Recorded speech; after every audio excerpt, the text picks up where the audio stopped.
Digital একাডেমির আজকের আলোচনায় আমরা দেখব যে একজন কম কথা বলা মানুষ কিভাবে তার চরিত্রকে ফুটিয়ে তোলে, বা একজন কম কথা বলা মানুষের চারিত্রিক যে গুণাবলীগুলো থাকে সেই গুণাবলী বা বৈশিষ্ট্যগুলো আমরা জানব এবং তার যে খুঁটিনাটি সেই বিষয়টা আমরা জানব।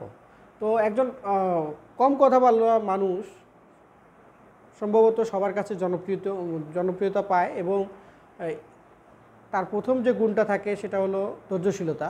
যে কোনো পরিস্থিতিতে একজন কম কথা বলা মানুষ ধৈর্যশীল আচরণ করে এবং সে কিন্তু সহজেই কোনো বিষয়কে গ্রহণ করে না, সে কিন্তু অবজার্ভ করে এবং সেটা পর্যবেক্ষণ পূর্বক একটা পরীক্ষান্তে তিনি কিন্তু সিদ্ধান্ত গ্রহণ করেন। এছাড়া দেখবেন যে একজন কম কথা বলা মানুষের মধ্যে একা থাকার প্রবণতাটা বেশি। সে কিন্তু সবসময় একা থাকতে পছন্দ করে এবং এই একা থাকার প্রবণতাটা তাকে কিন্তু এক ধরনের সুখকর পরিস্থিতি তৈরি করে তার মনের মধ্যে, এবং সে কিন্তু দেখবেন এই একা থাকাকালীন তার যে বেসিক যে ডেভেলপমেন্টের দরকার সেই ডেভেলপমেন্টগুলো সে কিন্তু করে। এই একা থাকা কিন্তু সময় নষ্ট করাকে আমরা বুঝাই নাই। আমরা মূলত যে একা থাকা অর্থ এখানে এই কম কথা বলা ব্যক্তিরা একা থাকাকালীন তাদের যে ল্যাকিংসগুলো থাকে তারা সেইগুলো কিন্তু পূরণ করে। এরপর যে ব্যক্তিটা কম কথা বলে সেই ব্যক্তিটা কিন্তু দেখবেন যে অন্যের কথা কিন্তু খুব সুন্দর করে শোনে এবং শোনার পর সেটা ভেবে চিন্তে কিন্তু তিনি তার উত্তর করেন। আর যে ব্যক্তিটা কথা বেশি বলে সে কিন্তু কোনো কিছু ভেবে চিন্তে কোনো কিছু উত্তর দেয় না। এটা হচ্ছে কম কথা বলা ব্যক্তির সাথে বেশি কথা বলা ব্যক্তির একটা দৃশ্যত একটা পার্থক্য। এরপর যে কম কথা বলা ব্যক্তিরা সাধারণত দেখবেন যে এরা ভালো মানুষ হওয়ার সম্ভাবনাটা বেশি থাকে। এদের মধ্যে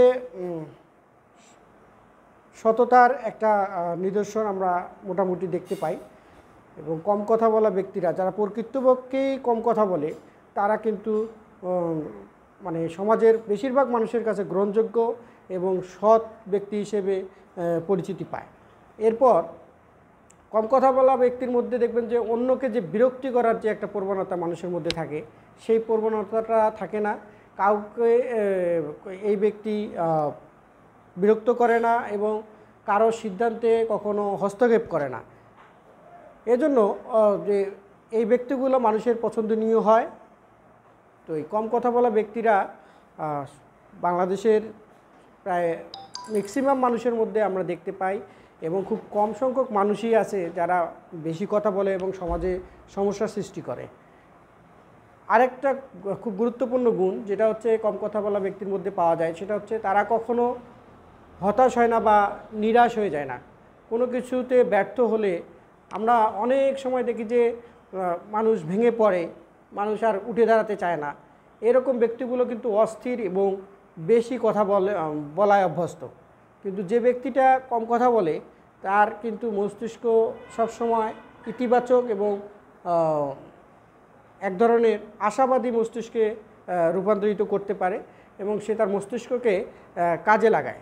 এজন্য তার মধ্যে যে নিরাশার একটা ছাপ সেটা কিন্তু পাওয়া যায় না। তো ওভারঅল এই কম কথা ব্যক্তির যে চরিত্র আমরা দেখলাম তাতে মনে হয় যে আমাদের সমাজে কম কথা বলা ব্যক্তির খুব প্রয়োজন এবং কাজে যে দক্ষ এরকম ব্যক্তি আমাদের খুব খুব দরকার। তো সবাইকে সুন্দর জীবন প্রতিষ্ঠায় এবং ইতিবাচক একটা জীবন প্রাপ্তির ক্ষেত্রে আমাদের ডিজিটাল একাডেমি কাজ করে যাচ্ছে। আশা করি সবাই ডিজিটাল একাডেমির সঙ্গে থাকবেন। যারা আছেন তারা আরও সুন্দর পরামর্শ প্রদান করে আমাদের কোন ভিডিওগুলো আপনাদের ভালো লাগে সেটা জানালে আমরা সেই অনুযায়ী ব্যবস্থা নিয়ে আমরা আলোচনা করব। ধন্যবাদ সবাইকে।